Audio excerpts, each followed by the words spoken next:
Assalamualaikum warahmatullahi wabarakatuh. Selamat siang dan salam sejahtera bagi kita semua. Yang saya hormati Bapak Ibu Dewan Juri dan juga hadirin sekalian.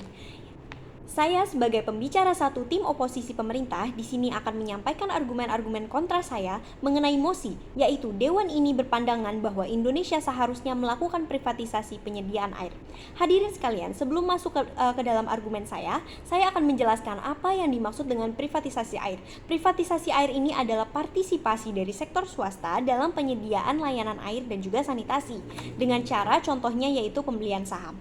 Hadirin sekalian, seperti yang telah kita ketahui bahwasannya air bersih ini menjadi hak bagi seluruh rakyat yang tinggal di dalam suatu negara. Dalam kasus ini adalah negara Indonesia.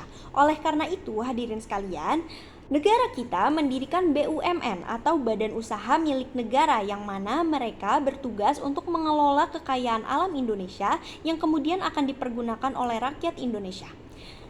BUMN yang dalam kasus ini yang bergerak di bidang penyediaan air bersih adalah PAM. Lantas, apabila memang benar air ini adalah hak dari rakyat Indonesia, maka apakah diperlukan investasi oleh sektor-sektor swasta yang mana ini akan dapat mengakibatkan berkurangnya hak kepemilikan negara Indonesia dalam kasus air bersih ini?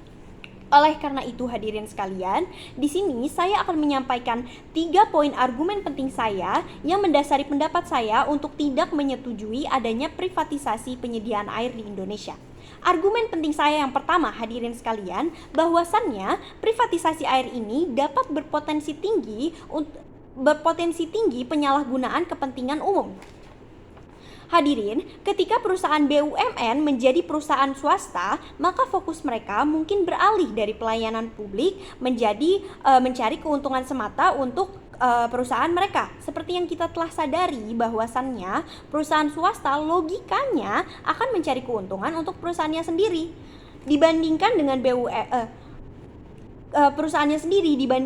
BUMN yang mana memang mereka telah dilatih untuk melayani dan juga mengelola kekayaan negara, dan mereka bahkan telah mengucap sumpah sehingga meminimalisir akan terjadinya korupsi dan juga hal-hal yang tidak diinginkan di kemudian harinya.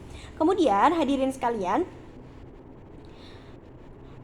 masuk kepada poin saya yang kedua, yaitu privatisasi dapat menurunkan transparansi. Setelah privatisasi, perusahaan BUMN dalam kasus ini PAM mungkin tidak lagi tunduk pada tingkat transparansi yang sama dengan BUMN lain. Hal ini dapat menyulitkan pemantauan dan juga pengawasan oleh pemerintah dan masyarakat, yang kemudian dapat berujung kepada poin saya yang ketiga, yaitu privatisasi BUMN dapat mengakibatkan berkurangnya kepemilikan negara. Saya dapat mengambil contoh, hadirin sekalian. Saya dapat mengambil contoh PT Freeport di Indonesia, di mana kekayaan alam dan juga potensi emas yang dimiliki Indonesia saat ini semakin menipis akibat adanya campur tangan dari pihak luar, yang mana pihak luar ini tidak memikirkan ataupun peduli dengan negara yang mereka campur tangani. Hal ini tentunya perlu menjadi konsentrasi dan juga memerlukan tindak lanjut oleh pemerintah, di mana apabila hal ini tidak dihentikan, maka kekayaan Indonesia akan habis diambil oleh pihak swasta atau pihak luar negeri. Dan hal ini sangat tidak relevan mengingat potensi alam yang dimiliki Indonesia sangat berlimpah, tetapi kemiskinan masih melanda hampir setengah dari penduduk Indonesia. Hal ini tentunya menjadikan pertanyaan bahwasannya apa yang sebenarnya para investor atau pihak swasta ini lakukan kalau bukan mencurangi pihak BUMN di Indonesia. Hadirin sekalian, tidak cukupkah hanya emas negara kita saja yang diambil oleh pihak investor swasta? Apakah kita harus menunggu sampai kekayaan air di negeri kita ini dikuras habis lalu kita baru bertindak? Tentu saja tidak. Oleh karena itu, hadirin sekalian, dengan ini saya dengan tegas menyatakan bahwa tim kami menolak privatisasi penyediaan air di Indonesia. Kemudian daripada itu, ada 3 solusi yang dapat saya sampaikan yang sekiranya dapat dijadikan solusi oleh pemerintah alih-alih memberlakukan privatisasi penyediaan air. Solusi saya yang pertama adalah peningkatan inovasi. Perusahaan swasta seringkali lebih inovatif, oleh karena itu pemerintah seharusnya dapat mendorong perusahaan BUMN agar bisa tetap bersaing di pasar. Poin saya yang kedua adalah peningkatan kualitas sumber daya manusia. Perusahaan BUMN dapat meningkatkan standar sumber daya manusia mereka agar dapat tersaring pribadi-pribadi yang terintegritas, kompeten, inovatif, dan juga cakap, sehingga dapat meminimalisir atau mengurangi hal-hal yang tidak kita inginkan, seperti contohnya adalah korupsi.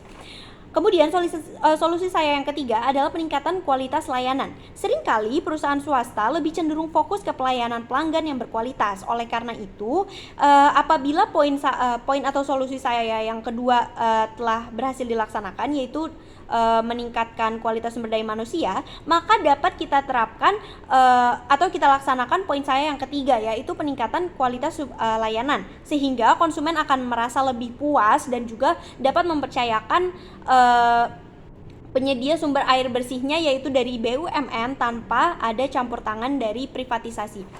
Oleh karena itu, hadirin sekalian, dengan ini saya menyampaikan untuk menolak adanya privatisasi penyediaan air di Indonesia, dikarenakan yang pertama, privatisasi air dapat berpotensi tinggi penyalahgunaan kepentingan umum, yang kedua, menurunkan transparansi, dan yang ketiga, privatisasi BUMN dapat mengakibatkan berkurangnya kepemilikan negara, dan kita dapat memberlakukan solusi, yaitu yang pertama peningkatan inovasi, yang kedua peningkatan kualitas sumber daya manusia, dan juga yang ketiga peningkatan kualitas layanan dari BUMN tersebut. Hadirin sekalian, hal ini tentu sangat miris apabila kita lihat pada PT Freeport saat ini, di mana kasusnya hampir sama dengan privatisasi air ini.